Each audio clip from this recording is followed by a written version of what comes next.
마태복음 28장 18절에서 20절까지 합독합니다. 시작. 예수께서 나와 하늘과 땅의 모든 권세를 내게 주셨으니 그러므로 너희는 가서 모든 민족을 제자로 삼아 아버지와 아들과 성령의 이름으로 세례를 베풀고 내가 너희에게 분부한 모든 것을 가르쳐 지키게 하라. 볼지어다 내가 세상 끝날까지 너희와 항상 함께 있으리라 하시니라. 아멘.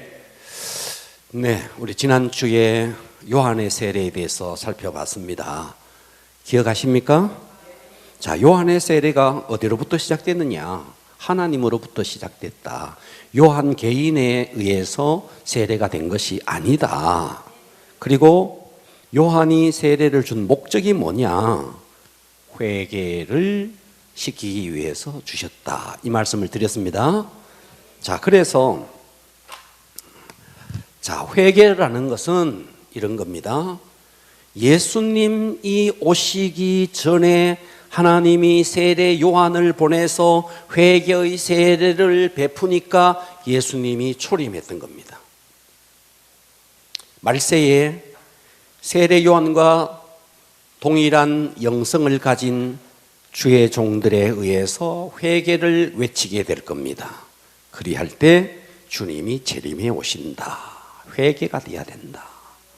그럼 우리가 살아가고 있는 우리 신앙생활 속에서도 회개된 심령에 주님의 임재가 있다.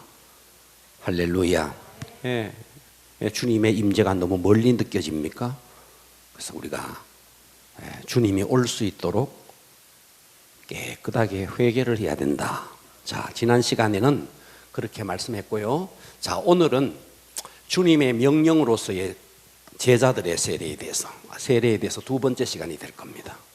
예수님의 명령으로 주어진 제자들의 세례입니다. 오늘은 주님의 명령으로 주어진 제자들의 세례에 대해서 오늘까지 하면 세례에 대해서 마무리하고 물 세례에 대해서 마무리하고 다음 주에 이제 성령 세례에 대해서 하겠습니다. 은혜 받읍시다. 할렐루야. 자, 마태복음 28장 오늘 본문이었잖아요. 자, 그러므로 너희는 예수님의 소리예요. 예수님이 명령하는 거예요.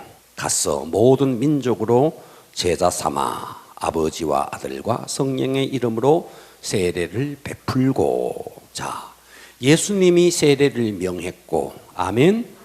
그 세례를 명한 예수님의 명령에 따라서 제자들이 세례를 베푸는 거예요. 결국 사도 요한, 세례 요한의 세례도 하나님으로부터 주어졌고 제자들의 세례도 예수님으로부터 주어진 것입니다. 네. 이것을 제일 먼저 실천한 사람이 누구냐 하면 베드로예요. 이 예수님의 명령을 따라서 세례를 처음으로 선포하고 순종한 사람이 베드로입니다. 사도행전으로 가보겠습니다. 사도행전 2장 8절로 가봅니다. 사도행전 2장 38절이네요.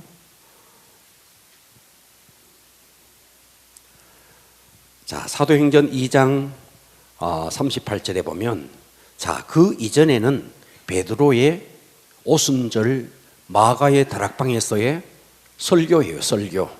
자, 우리는 사도행전 2장에 오순절 마가의 다락방에 성령이 임했다는 거 알고 있습니다. 그죠? 그때 이제 14절을 한번 보세요.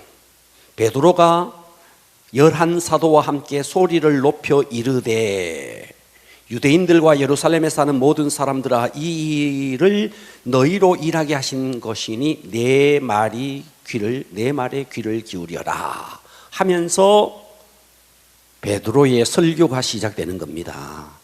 아멘. 자, 이 베드로가 설교를 쫙 마쳤어요. 마치고 37절, 자, 37절까지가 다 베드로의 설교를 들었던 무리들입니다. 그 베드로의 설교를 들었던 무리들이 37절에 보니까 이 말을 듣고 마음에 찔려 베드로와 다른 사도들에게 물어 이르되 형제들아 우리가 어찌할꼬? 베드로의 설교를 듣고 가슴이 찔렸던 거죠. 그때 38절에 베드로가 이르되 너희가 회개하여 각각 예수 그리스도의 이름으로 세례를 받고 죄사함을 받으라. 그리하면 성령의 선물을 받으리니. 아멘. 자, 요한의 세례에서 볼 수 없었던 예수님의 명령으로 주어진 제자들의 세례에는 덧붙여진 게 있습니다. 뭐가 덧붙여진 게 있느냐 하면, 자, 요한의 세례는 회개밖에 없었어요. 회개.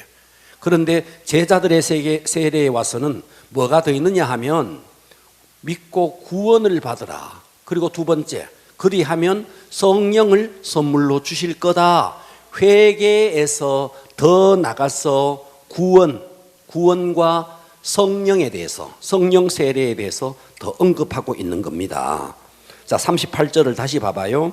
너희가 이르되, 너희에게 베드로가 이르되 너희가 회개하여 각각 예수 그리스도의 이름으로 세례를 받고 따라서 합니다. 죄사함을 받으라. 죄사함에 대한 이야기를 하고 있습니다. 그죠? 요한의 세례는 그게 없었어요. 회개하라는 거예요. 그런데 제자들의 세례에 와서는 죄사함을 받으라. 그리고 40절에 가서 이 패역한 40절 갑니다. 또 여러 말, 40절 보고 계십니까? 40절 봐봐요. 또 여러 말로 확증하여 권하여 이르되 너희가 이 패역한 세대에 따라서 합니다. 구원을 받으라. 네, 구원에 대한 이야기를 하고 있습니다. 그죠? 네, 그래서 41절 갑니다. 그 말을, 그 베드로의 설교를 들었던 그 말을 받은 사람들이 뭐를 받아요? 세례를. 누구한테요? 베드로에게 세례를 받는 거예요. 이게 바로 제자들의, 예수님의 명령으로 주어진 제자들의 세례라는 거예요. 그랬더니 어떤 일이 벌어졌는데 이날에 신도의 수가 3,000이나 더하였다, 이 말입니다. 네. 그래서 여기서 우리는 요한의 세례와 예수님의 명령으로 주어진 제자들의 세례에서 다른 게 뭔데, 제자들의 세례도 회개가 있어요. 그리고 제사함을 받고 구원을 받고 성령을 선물로 주리라, 이것이 더 언급되어 있습니다. 그런데 여기서 중요한 하나 단서가 있습니다. 뭐냐 하면 세례 요한에게 왔을 때 세례의 조건이 뭐였느냐 하면, 세례를 주는 조건이 뭐였느냐 하면 회개였습니다. 회개. 그러면 베드로 제자들에게 왔을 때 세례를 줄 때 조건이 뭐였느냐? 회개에서 더 나가야 됩니다. 그게 뭔데? 구원 받았나 안 받았나, 이걸 본다는 거예요. 이해가 됩니까?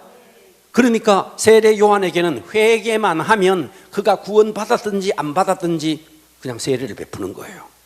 그런데 제자들에게는 구원 못 받았으면 세례를 주면 안 되는 거예요. 세례 문답을 했다고, 그거 했다고 세례 주는 게 아니라는 거예요. 구원의 교리가 확실하게 정립돼서 구원의 확신이 있는 사람에게 세례를 베풀어야 된다, 이것의 차이라는 겁니다. 다시요, 세례 요한의 세례는 회개만 되면 세례를 줬습니다. 제자들의 세례는요, 구원에 대한 확신이 없으면 세례를 주어서는 안 된다는 거죠. 그러니까 만일 교회에서 구원의 확신이 없는 사람이 만일 성도들 가운데, 교인들 가운데 구원의 확신이 없는데 내가 세례를 받아라, 그건 세례 받은 게 아니에요. 잘못된 거예요. 할렐루야. 그러니까 반드시 구원을 통과해야 된다. 그러니까 교회가 이와 같은 것들을 정립하지 않고 그냥 실적 올리기 위해서 세례를 준다, 잘못된 것이라는 거죠. 41절 끝에 이 말을 받은 사람들이 드디어 이제 세례를 받는 겁니다. 그죠? 그렇습니까? 네, 그렇습니다. 다시요, 마가복음으로 가보세요. 마가복음 16장으로 갑니다.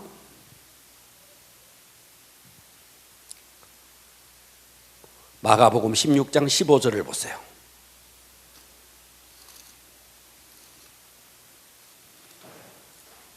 자, 마가복음 15장 16장 15절입니다.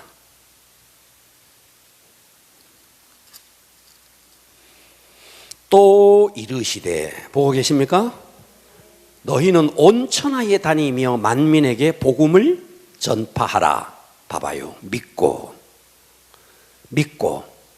조건이 믿고라는 거예요. 그러니까 세례를 받을 때 예수 그리스도에 대해서 믿음이 없으면 세례를 줘서도 안 되고 받아서도 안 되는 거예요. 세례문답 했다고 받아서도 되는 게 아니라는 거예요. 믿고 세례를 받은 사람은 구원을 얻을 것이요. 자, 그래서 이 성경을 가만히 보면, 믿고 세례를 받아야 구원을 받는 거냐 이렇게 생각하는데 그렇지 않습니다. 그렇지 않고요, 믿으면 구원입니다. 따라서 합니다. 믿으면 구원이다. 이것을, 믿으면 구원이라는 것은 내 내면에서 일어나는 거예요. 내면에서. 그래요, 안 그래요? 그런데 이것을 모든 사람에게 의식을 통해서 세례라는 의식을 통해서 모든 사람들에게 보여주는 거예요. 저 사람 세례 받는 거 보니까 구원 받았네, 이렇게 되는 거라는 거죠. 그러니까 세례를 받았기 때문에 구원 받는 건 아닙니다. 믿으면 구원입니다. 그러니까 믿은 사람에게 세례를 주니 세례를 받은 사람은 이미 이 사람은 예수를 믿는 거라는 거죠. 그러니까 교회가 세례를 너무 함부로 해서도 안 되고 세례를 함부로 받아서도 안 되는 거예요.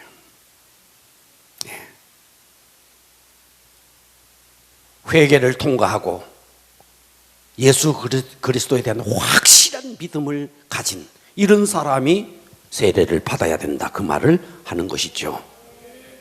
사도행전 19장으로 다시 가보세요. 성경을 좀 많이 찾으면서 확인할 겁니다. 사도행전 19장으로 가서 3절을 보십시오.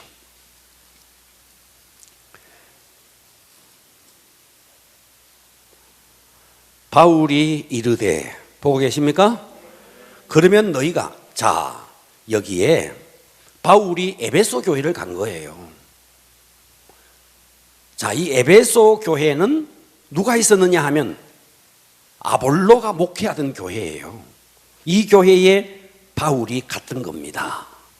그래서 19장 1절에 보니까 아볼로가 고린도에 잠시 갔어요. 그런데 바울이 윗지방으로 다녀서 에베소 교회에 와서 아볼로의 제자들을 만나서 물어보는 거예요.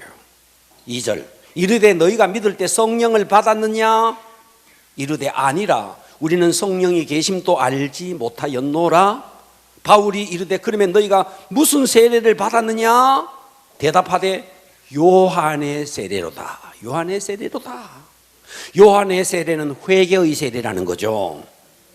바울이 이르되 요한이 회개의 세례를 베풀며 너희에게 말하되 내 뒤에 오시는 이를 믿으라 하였으니 이는 곧 예수라 하거늘 그들이 듣고 주 예수의 이름으로 세례를 받. 물론 여기에 빠졌습니다. 빠진 게 있습니다. 듣고 믿고 예수의 세례를 받는 겁니다. 그건 빠진 거예요, 성경에서. 그러나 이들이 예수를 믿게 된 거예요. 이해가 되십니까? 그러니까 제자들의 세례에는 반드시 세례의 조건이 있다. 그 조건이 뭔데? 믿음이라는 거죠. 그래서 우리가 회개에 대해서, 믿음에 대해서, 그리고 지금 물세례에 대해서, 그리고 성령 세례에 대해서 할 것입니다. 그러면 지금부터 예수의 명령으로 주어진 제자들의 세례의 의미가 뭔지 세 가지를 살펴볼 겁니다.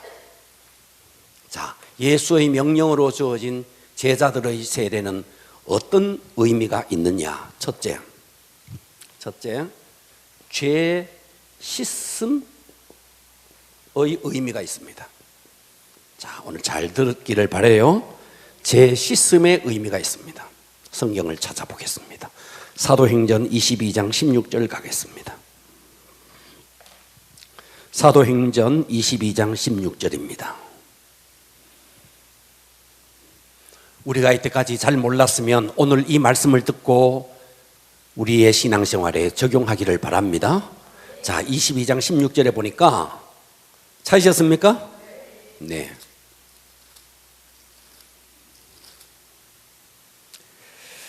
이제는 보고 계시죠? 이제는 왜 주저하느냐? 일어나 주의 이름을 불러 세례를 받고 따라서 합니다. 너의 죄를 씻으라. 네. 세례를 받고 너의 죄를 씻어라. 너의 죄를 씻으라. 자, 이 말은요, 이런 겁니다. 자, 이 말도 잘 이해하셔야 됩니다. 아, 세례를 받는 순간에 죄가 씻겨지는구나. 또 그게 아니라는 거예요. 그게 아니라는 거예요. 우리는 믿음으로 죄 사함을 입습니다. 근데 믿음으로 죄 사함을 입는 건 눈에 안 보여요. 저 사람이 죄 사함을 받았는지 믿는지 눈으로 안 보여요. 그런데 믿음으로 죄 사함을 받는데 세례를 받음으로써 아, 저 사람은 지금 죄를 씻었구나. 자, 이해가 잘 안 되시죠? 자, 다시요. 의식 내지는 형식은 이거는 영적이지 않습니다. 영적인 것이 아닙니다. 쉽게 다시 설명합니다. 제가 가서 여러분들에게 안수를 합니다. 안수를 하는 것은 의식이에요. 그런데 여러분들이 안수를 하는 그 순간에 여러분들의 믿음이 발동이 되어서 믿음으로 받아들이면 어떤 일이 일어나느냐 하니까 이 의식에 영적인 것이 가미가 되는 겁니다. 오늘 점심을 너무 잘 드셨나 봐요. 조 집사님은 어떻게 그렇게 좋은 음식을 줘가지고 다 졸고 있습니다. 자, 다시요. 의식은 영적이지 않습니다. 그죠? 안수하는 게 뭐 영적인 겁니까? 근데 여기에 믿음이 들어가서 믿음으로 발동을 하면 형식에 뭐가 가미되느냐 하니까 영적인 것이 흐른다는 거예요. 자, 우리가 코로나 시즌이다. 그래서 여러분 손 얹어라 그랬어요. 그래서 여러분들이 믿음으로 손을 얹고 제가 그 순간에 기도할 때에 믿음이 발동되시면 그 순간에 여러분들에게는요 영적인 사건이 일어나는 겁니다. 네. 그러니까 세례를 받는 그 자체가 우리 몸에 때는 벗겨져요. 때는 벗겨질 수 있습니다. 그런데 영혼의 죄 씻는 자체가 아니라는 거예요. 그러나 회개하면 죄 사함을 받았는데 그것을 의식으로 보여주는 것이 세례라는 거예요. 어렵나요? 이제는 왜 주저하느냐? 일어나 주의 이름을 불러 세례를 받고 너의 죄 사함을 씻으라. 그러니까 회개하고 이미 죄 용서함을 받은 사람이 세례를 받음으로써 만천하에 나는 죄 씻음 받은 사람이라는 것을 증명해내는 것이 세례라는 거죠. 그러니까 우리는 세례에 대해서 아무것도 모르고 우리 교회를 제외한 여러분은 다 알고 받으리라 생각해요. 그냥 교회 온 지 6개월 됐네. 학습 세례 해야 되겠네. 학습 문답 해야 되겠네. 세례 문답 해야 되겠네. 그래서 마구 세례를 주는 거죠. 믿음도 없는 것이 회개를 하고 죄 사함을 입지도 않은 것을 그냥 주는 거죠. 그러니까 우리는 정말 여러분 이게 의미를 알고 세례를 받으면 세례를 받는 그 순간에 기적이 일어납니다. 제가 계속 좀 더 이야기할 겁니다. 저는 세례를 받으면서 세례를 받고 물에서 올라오는 순간에 병자가 낫는 걸 많이 봤어요. 이게 믿음이 확 들어가서 물속에 들어가는 순간에 씻음을 받는다는 그 믿음이 물론 그 전에 이미 받았죠. 이미 제 씻음을 받았죠. 회개를 했으니까. 그런데 그것을 증명해내는 세례를 받는 순간에 이 속에서 믿음이 확 발동해 버리니까 병이 그냥 떠나가 버리고 귀신이 떠나가 버리고 이런 역사가 일어나는 거예요.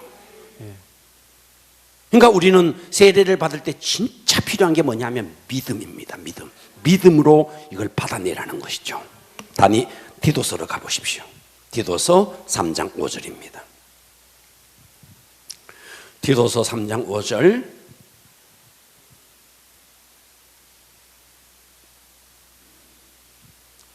우리를 구원하시되 우리가 행한 바 의로운 행위로 말미암지 아니하고 오직 그의 긍휼하심을 따라 중생의 씻음과 성령의 새롭게 하심으로 하셨나이다. 중생의 씻음.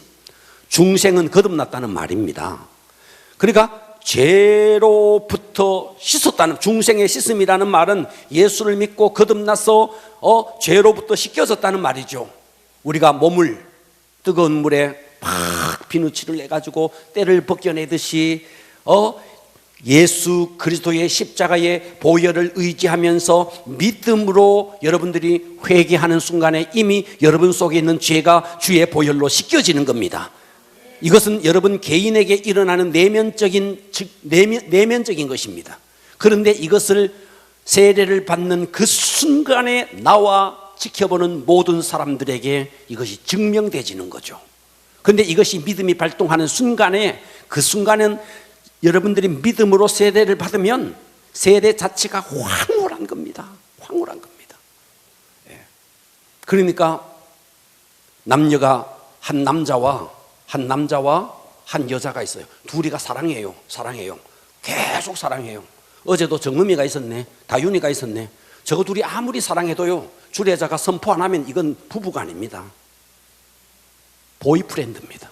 걸프렌드일 뿐입니다. 선포가 돼야 됩니다. 아, 그래요, 안 그래요? 근데 어제 제가 성부와 성자와 성령의 이름으로 부부가 된 것을 선포한, 이제 부부가 된 거예요. 그 선포. 그러니까 여러분이 하나님을 아무리 사랑하고 예수님을 아무리 사랑해도 세례는 뭔데? 이걸 선포해내는 겁니다. 만천하에 선포해내는 겁니다. 그러니까 이 세례를 바로 알고 세례를 딱 받아버리면 세례는 이건 황홀한 겁니다. 황홀한 겁니다. 네. 내 내면 속에서 봐봐요. 이 지금 정음이가 다윤이를 사랑한다는 게 아마 사랑할 거예요. 여러분 앞에서 사랑한다 소리는 여러분 못 들어봤지만, 그러니까 결혼까지 어제 했겠지. 예. 아무리 사랑해도 결혼식을 통해서 주례자가 선포 안 하면 땡입니다. 그럼 부부간입니다. 맞아요? 맞죠? 내가 주님을 사랑하는 게 내면 속에 아무리 일어나도 이걸 증명을 해내는 겁니다. 이게 세례라는 거예요. 내가 죄 씻어도 회개를 하는 순간에 여러분들이 죄 씻음을 받죠? 이것을 증명하는 것이 세례라는 거죠. 베드로전서 갑니다. 베드로전서 3장 21절 갑니다. 베드로전서 3장 21절. 물은 여러분 의미를 잘 알고 한 말씀 한 말씀이 여러분에게 심겨지기를 바라요. 물은 예수 그리스도께서 부활하심으로 말미암아 이제 너희를 구원하는 편이 곧 세례라. 세례가 구원의 표라는 거죠. 이는 육체의 더러운 것을 제하여 버림이 아니요. 육체의 더러운 것은 물로 씻어서 목욕을 하면 된다. 사우나 가면 된다. 육체의 더러운 것을 제하여 버림이 아니요. 오직 하나님을 향한 선한 양심에 간구하는 거죠. 그러니까 회개하고 제사함을 받고 세례를 받는다는 것은 육체의 더러운 것을 씻는 것이 아니고 내 마음의 심령의 더러운 것을 씻는 거라는 겁니다. 무엇으로? 예수의 보혈로. 그러니까 여러분들이 세례를 받을 때 이미 죄사함 회개해서 죄사함을 통해서 이미 씻겨졌지만 그 순간 물속에 들어가서 다 올라올 때 정말 여러분 양심 속에 화인 맞은 양심, 더러운 양심, 이것이 이 세례를 통해서 완전히 씻겨진다는 믿음을 가지고 세례를 받아내면요 심령이 새로워지는 겁니다. 할렐루야. 네, 그런 겁니다. 자, 그래서 예수님의 명령으로 주어진 제자들의 세례의 첫 번째 의미는 죄 씻음의 의미가 있습니다. 두 번째는요. 두 번째는 선한 양심을 회복하는 겁니다. 선한 양심의 회복입니다. 선한 양심의 회복입니다.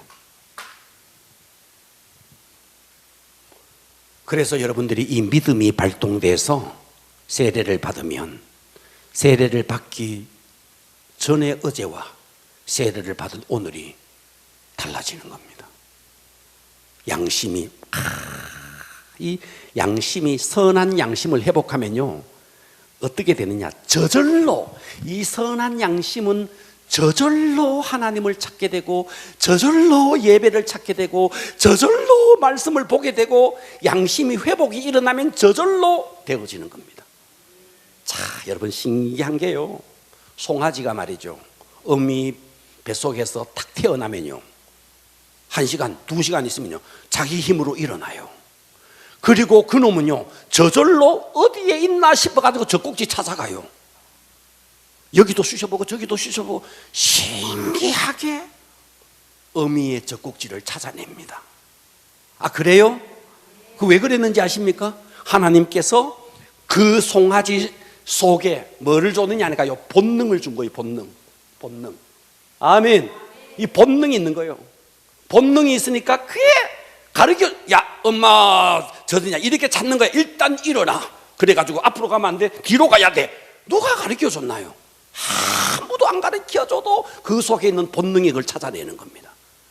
그러니까 우리가 선한 양심, 이 선한 양심이 회복되면 그 송아지가 어미의 젖꼭지를 찾아내듯이 저절로 하나님을 찾고 저절로 예배를 찾고 저절로 말씀을 보게 되어 있는 거예요. 그런데 양심이 다 어떻게 되어 있는데? 마비가 되어 있는 겁니다. 화인 맞은 양심이 되어 있는 겁니다. 네, 더럽혀진 양심이 되어 있는 겁니다. 예배가 너무 지겨운 거예요. 말씀은 아주 수면제가 되는 거예요. 그러니까 여러분 성경이 말합니다. 성경이 선한 양심이, 자 베드로전서 3장 11절 그러잖아요. 육체의 더러운 것을 제하여 버린 게 아니라는 거예요. 보고 계시죠?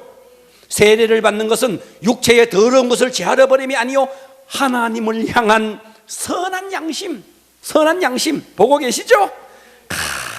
이 선한 양심의 강구라는 거죠. 예.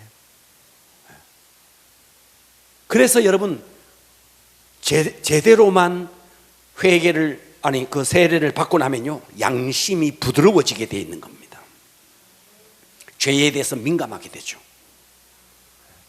누구 상처 준 것만 생각해도 막 회개가 막 되어지는 거죠.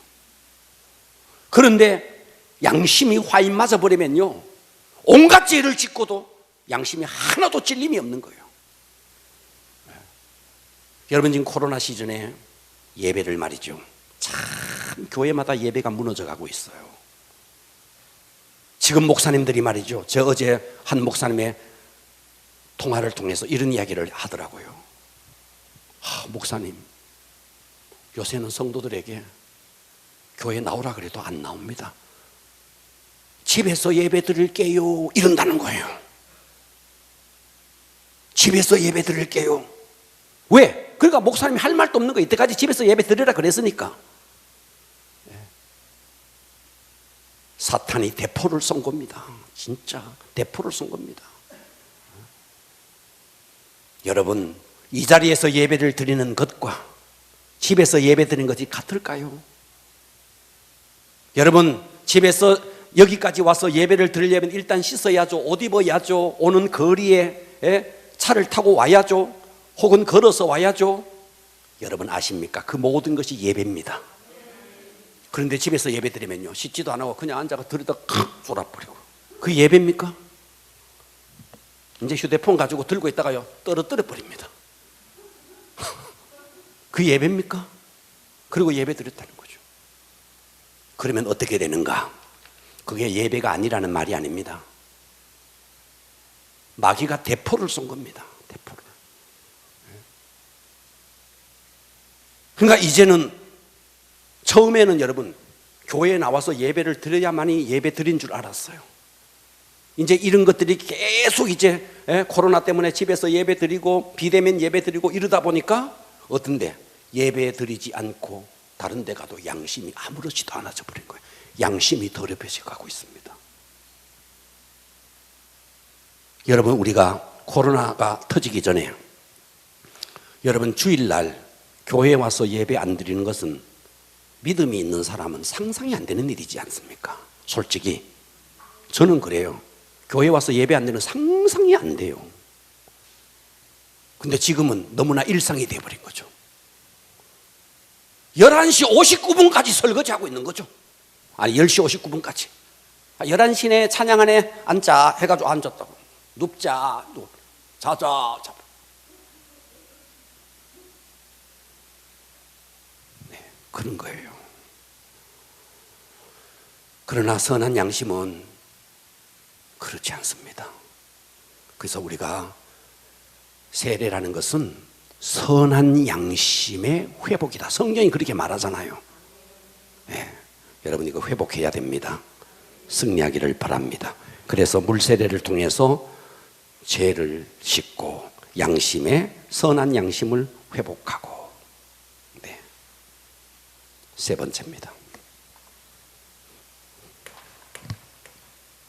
이 세 번째가 제일 중요합니다.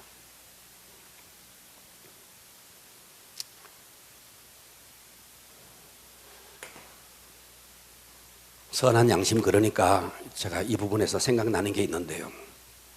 여러분, 사람은 말이죠, 양심이, 마음이 동그란 사람이 있습니다. 또 어떤 사람은요, 네모난 사람이 있습니다. 어떤 사람은 세모난 사람도 있습니다. 어떤 사람은요, 별난 사람도 있습니다. 어떤 사람은요, 뾰족한 사람도 있습니다. 근데 이 뾰족한 사람이 이 사람한테 한마디 하는 거예요. 동그란 마음이 둥근 사람한테 한마디 하는 거죠. 그러면 어떤데? 이 사람은 찔려가지고 말이죠, 아프죠. 이 찔린 사람이 이 별 같은 사람, 별난 사람한테 찌르면요, 네가 뭔데 하면서 도로 찔러버립니다. 도로 찔러버린다고요. 그러니까 이 사람은요, 상처 사람 받아요. 문제는 요건 거예요, 요거. 문제는 마음이 참 둥근 사람들이 할 말도 못하고 혼자 막 상처를 받는 거예요. 그래서 교회 와가지고 기도하면서 막 보혈이 막 흐르는 거죠.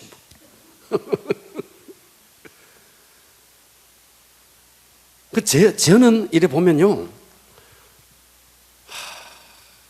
저는 양심이 둥근 것 같아요. 왜 그러냐면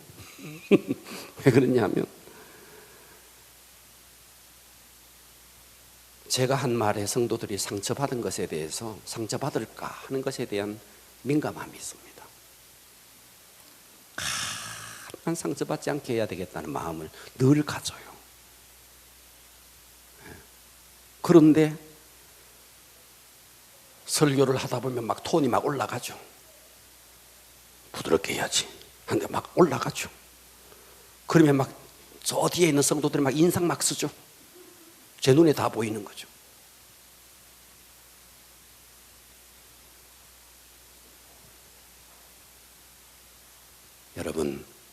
여러분들도 선한 양심을 회복합시다.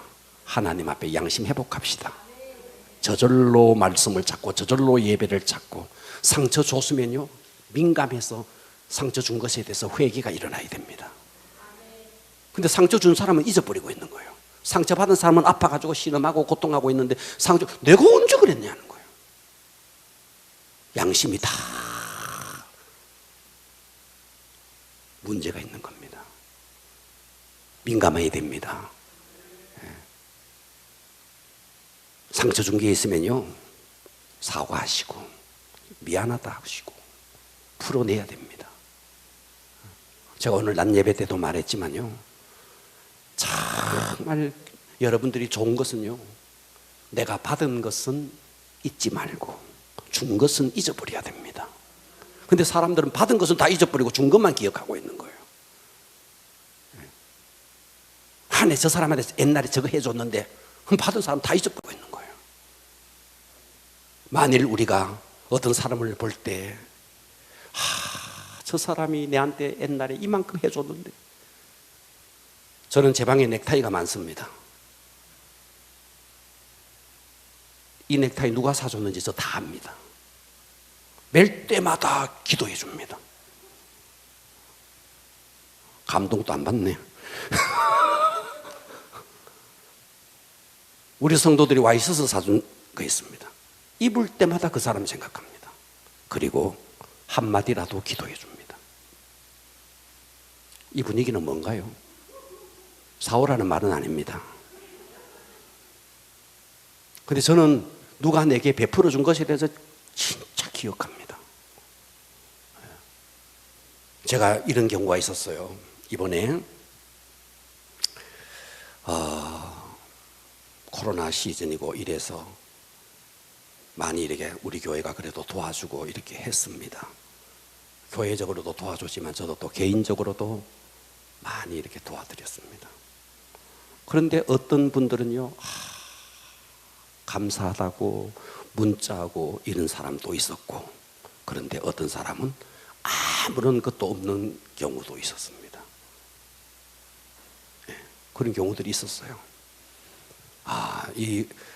그래서 저는 제 자신을 돌아봤어요. 돌아보면서 혹시나 누가 나에게 어떤 베풀어 준 것에 대해서 내가 감사하다고 하지 않았는 것이 혹시 있나 싶어서 돌아봤어요. 저는 다 하려고 했고 했더라고요.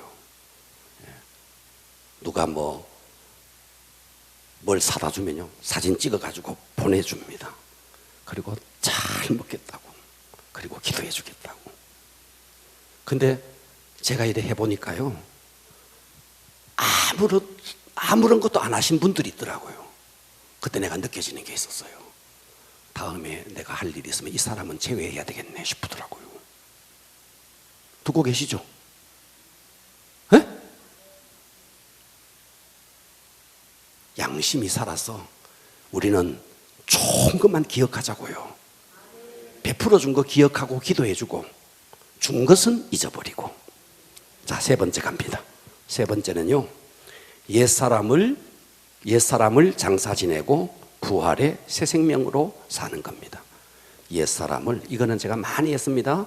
옛사람을 장사하고 부활의 새 생명으로 산다는 의미입니다. 뭐가? 예수님의 명령으로 주어진 제자들의 세례는 내 옛사람은 물속에 들어갈 때 완전히 장사 지내고 물속에서 올라올 때 부활의 새 생명으로 산다는 의미가 세례 속에 있다, 이 말이에요. 로마서 6장으로 갑니다. 로마서 6장 3절을 보겠습니다.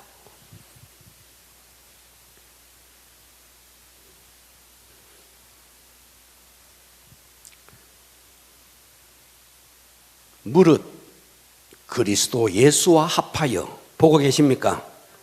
무릇 그리스도 예수와 합하여 세례를 받은 우리는 그의 죽으심과 합하여 세례를 받은 줄을 알지 못하느냐. 그러므로 우리가 그의 죽으심과 합하여 세례를 받음으로 그와 함께 장사되었다. 뭐가? 내 옛사람은 장사되었다. 이는 아버지의 영광으로 말미암아 그리스도를 죽은 자 가운데서 살리심과 같이. 아멘. 주님이 다시 부활했지 않습니까? 그리스도를 죽은 자 가운데서 살리심과 같이 우리 또한 새 생명 가운데서 행하게 하려 함이라는 거죠.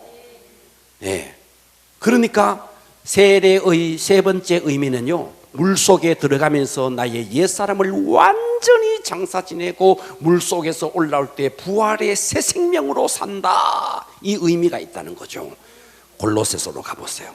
골로새 2장 12절로 갑니다. 골로새 2장 12절. 너희가 세례를 그리스도와 함께, 보고 계십니까? 너희가 세례로 그리스도와 함께 뭐 되고? 장사되고, 또 죽은 자 가운데서 그를 일으키신 하나님의 역사를 믿음으로 말미암아 그 안에서 함께 일으킴을 받는다는 거죠. 그러므로 우리는 예수님과 합해서 세례를 받음으로 죽으심에도 연합하고 주님의 부활의 새 생명에도 연합하는 겁니다. 그렇기 때문에 그래서 이것이 세례의 의미입니다. 그러면 여기서 이 세례라는 것이 세례라는 형식, 세례라는 형식이 죄를 씻는 거냐? 아니요.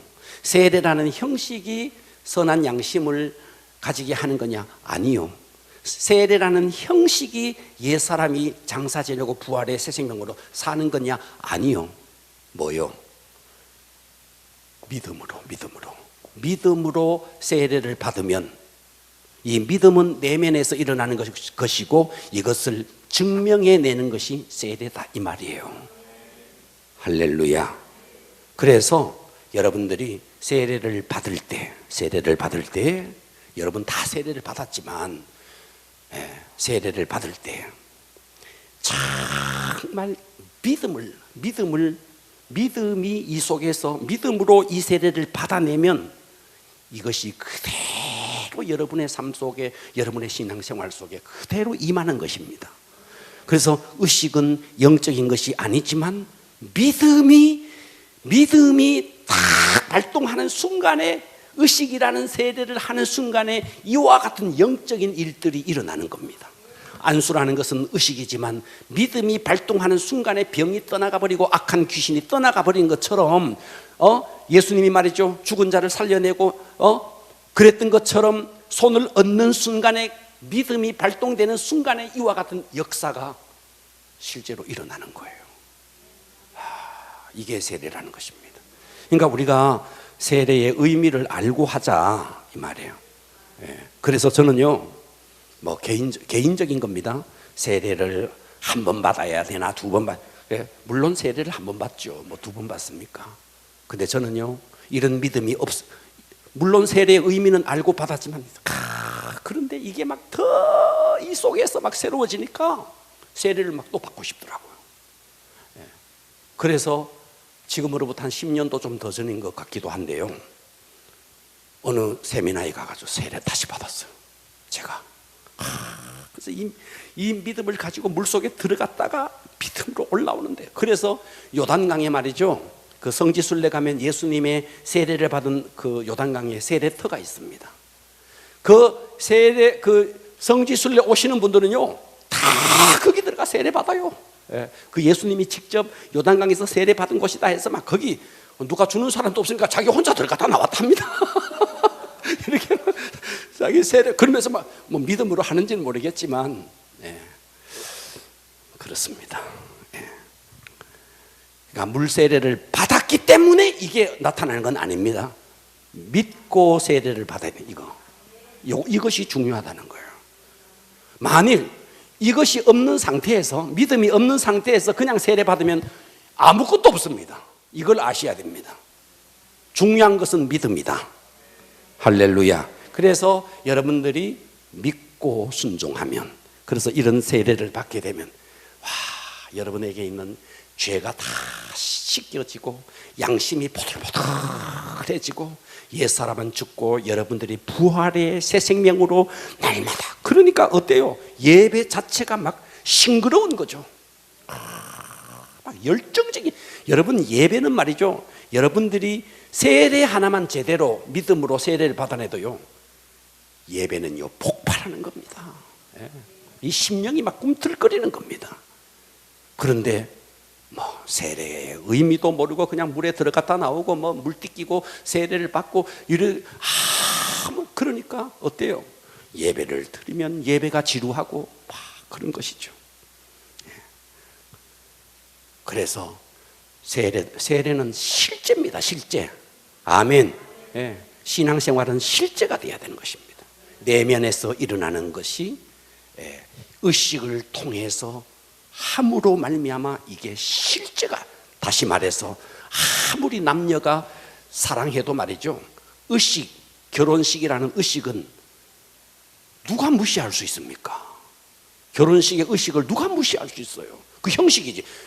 그 결혼식 그거 다 형식 아니가? 그 돈 써가면서 그거 뭐 하는 짓이냐고. 형식 아니냐고. 그거 뭔 그래, 사랑하면 됐지. 그런가요? 그렇지 않습니다. 그렇지 않고 결혼식을 그 손님들 초대해가지고 밥 뭐 3만 원, 4만 원짜리 먹여가면서 말이죠. 어제 우리 송수정 집사님 보니까 뭐 한복 빌려 입었는데 20몇만 원 빌려줘. 한 번 입고 버리는데 20몇만 원. 20 얼마? 20만 원. 한 번 입고 20만 원. 야, 너희 둘이 사랑하면 되지. 야, 붙어 살아라. 그러면 되지. 그러나 그런가요? 그렇지 않습니다. 그 돈을 써가면서 하객들 불러가지고 밥 다 먹여주면서 결혼식을 하잖아요. 그 두 사람의 사랑이 식을 통해서 증명되지는 거죠. 세례는 이런 거라는 거죠. 할렐루야. 그러니까 우리가 만일 여러분들이요 과거에 세례를 받았는데 이것이 정말 이런 것을 깨닫지 못하고 했다면요 오늘이라도 이 말씀을 속에서 새기시고요 그 과거에 받은 세례 속으로 들어가서 이것이 여러분 속에 믿음으로 발동되기를 바랍니다. 그래서 세례를 제대로 받으면 병에서 고침받고 귀신이 떠나가고 정말 놀라운 역사가 일어납니다. 요단 강물이 말이죠 나만이 와서 요단 강물에 가가지고 7번 적셔라. 요단 강물이 효험이 있는 게 아닙니다. 그 자체 강물은 강물일 뿐이에요. 그런데 거기에 믿음이 들어가서 믿음으로 해버리니까 나병이 그냥 나아버리는 거죠. 그러니까 우리는 세례라는 이 자체에 무엇이 들어가야 되냐? 믿음이 들어가야 돼. 믿음. 그래서 믿음으로 세례 받으면 이런 역사가 일어나는 것이 세례다 하는 것입니다. 기도하겠습니다.